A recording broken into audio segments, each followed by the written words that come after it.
true narcissist will beat you down until you don't feel like living, and then nurse you back to health as if they can't live without you. And that duplicitous nature that you see in them, that you experience from them in that relationship, it's what causes the confusion. It's what keeps you stuck in that relationship, trying to figure out what's going on. Is this someone who loves me? Is this someone who hates me? Maybe the problem is with me. Maybe I misunderstood. Maybe I'm to blame. And that's what they want. They want you to stay confused. Because as long as you can't see them clearly, you're going to keep looking at yourself. You're going to keep blaming yourself. You're going to keep trying to figure out how to make that relationship work.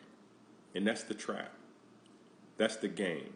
When you think about that person you fell in love with, you think about the attributes that that person has. And then you think about the monster that you see behind the mask. And you're constantly trying to reconcile those two, trying to figure out, trying to get some clarity about who this person really is.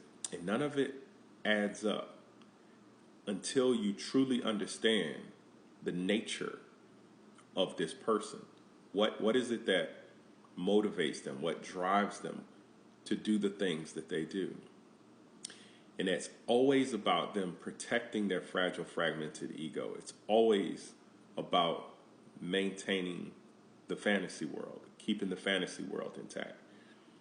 And so when they beat you down, when they're projecting, gaslighting, stonewalling, running a smear campaign, the motivation is to protect the fantasy world, to maintain supply, and to protect their fragile, fragmented ego.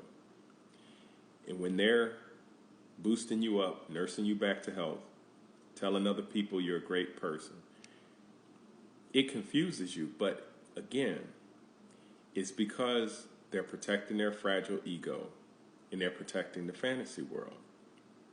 It's never about you.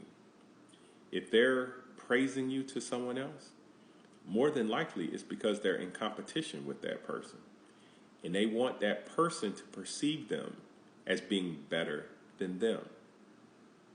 It always comes back to them. Narcissists are prideful. They have sinful pride that gives them a disposition to always be in competition with everyone around them, whether it's you, whether it's their children, whether it's family, it doesn't matter.